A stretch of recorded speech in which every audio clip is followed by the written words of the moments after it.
the Pentagon taking over SpaceX's Starship? That's crazy. Well, we've got that and a lot more to talk about today, so get in here. This is Jack with Cosmic Road. I talk about UFOs and the paranormal. Please hit like and subscribe and let me know what you think in the comments below.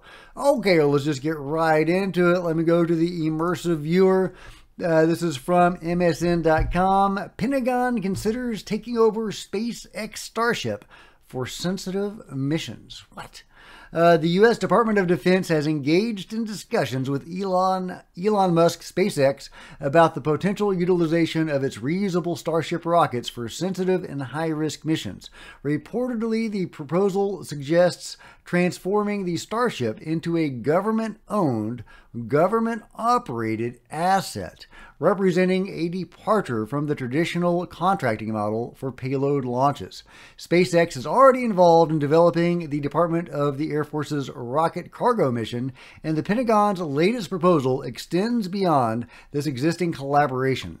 The military will possibly return spacecraft after. Well, that's nice of them. Why are they doing this? Starship, the most powerful rocket. I will let you read the full article at your leisure, but I really hope this doesn't come to pass. It's nice to think there is an independent space agency out there. They may be working with the government on some projects, but the government's not taking over the Starship. And what sensitive operations are they engaged in? Does this have anything to do with UFOs or U.A.P.? Well, obviously we don't know. It's probably just a conventional spycraft and spy satellites and, space skullduggery, whatever they're doing up there. But either way, it leaves a bad taste in my mouth, and I hope this doesn't go down. But let me know what you think in the comments below. Meanwhile, Jeremy Corbell is firing back at Project Unity's claims that he is the disinfo agent that Tim Burchett was talking about. Now, I love Project Unity. I don't have anything against them. I really think well of them. They talk about, or he talks about, trippier aspects of the phenomenon that I really resonate with, and I like him a lot.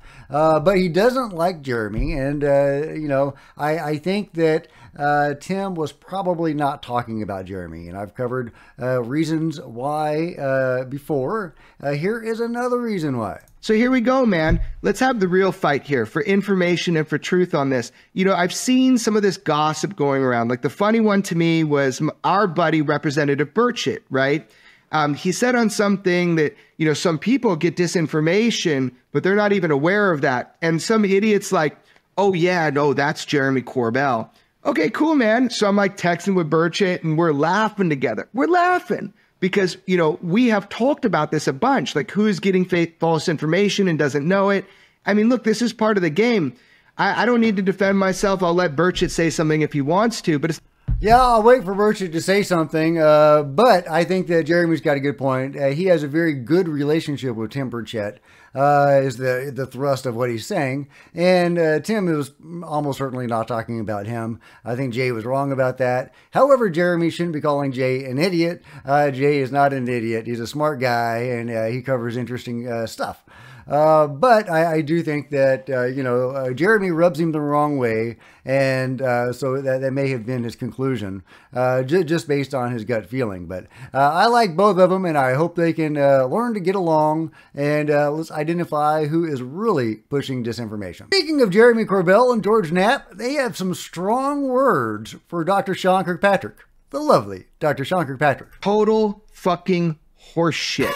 And Kirkpatrick is a piece of dog shit. He's a suit. He stuck a shiv right in the ribs of his own organization. It was disgusting, but also he's a liar. Dr. Sean Kirkpatrick is a liar. So let's get into the lies so I can really nail this home that he's a liar. And we can get into that more later, but that is unconscionable. He's a liar. In the Scientific American, which was neither scientific nor American, was he made this statement that is disingenuous and it is a lie. You omit information, that's still a lie. So that's what he's done. So this is a lie. His statement is a lie. So we are going to retaliate. I don't know if I was forceful enough, George, but that's how I feel. That's pretty good. I think you were too subtle, Jeremy. I think you were too subtle. Meanwhile, here's a great article from Liberation Times. Dear British government, it is time to wake up to the UFO reality. Now, what's really interesting about this is that this was written anonymously by a British author, but Liberation Times still chose to run it. I find that fascinating. Obviously, they know who he is, and they think well of him or her. Otherwise, they wouldn't have put it up. In recent years, the government of the United States has been treating U.A.P., previously known as UFOs, as an increasingly serious and bipartisan issue.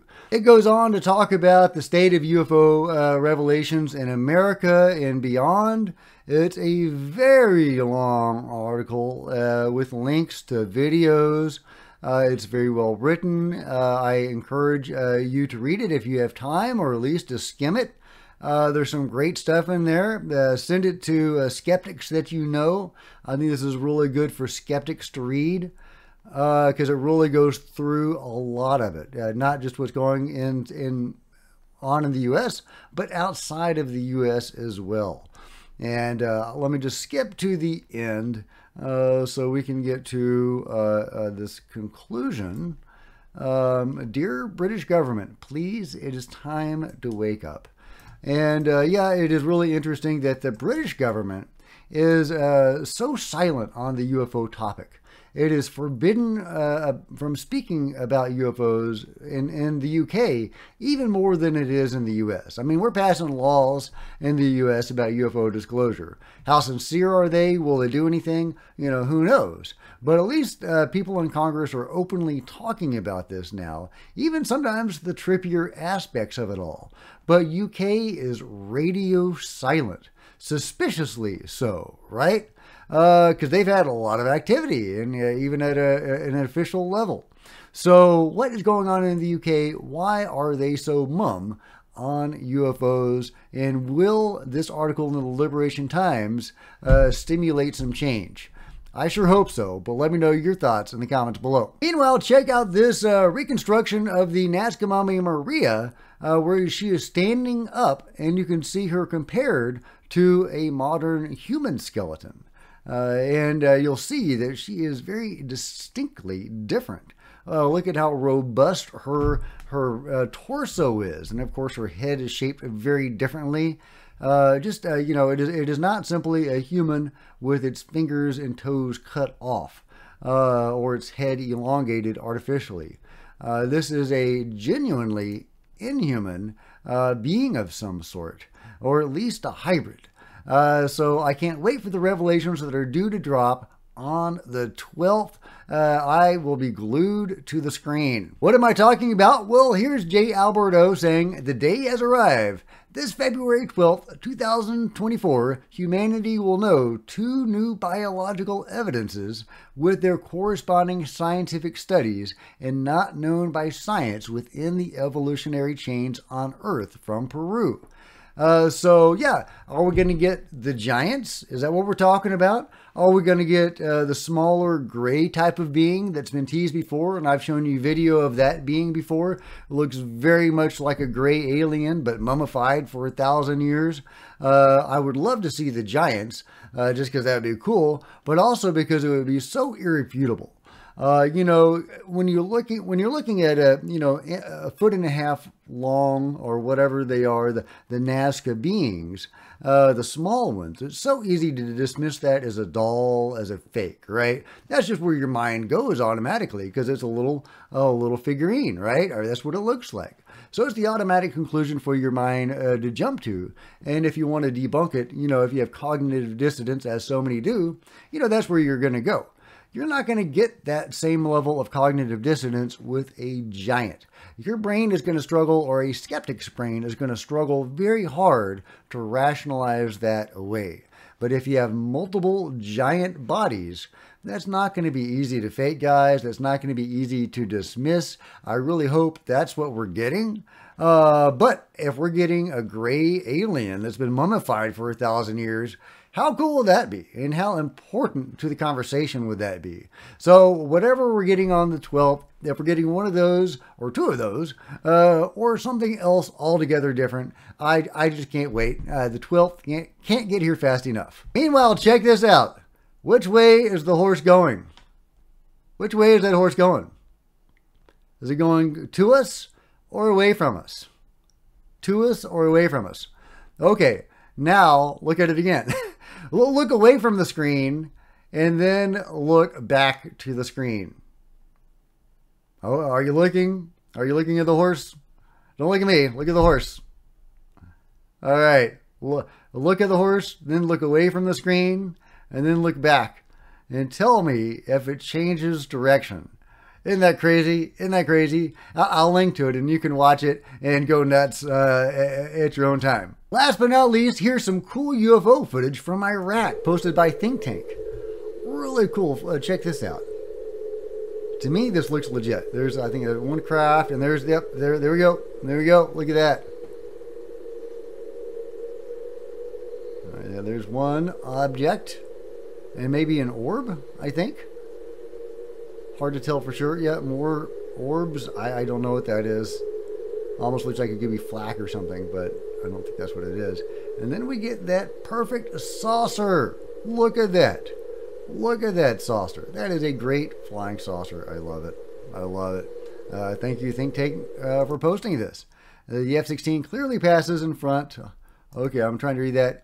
The F-16 clearly passes in front of enormous aircraft, which is at a referenceable great distance.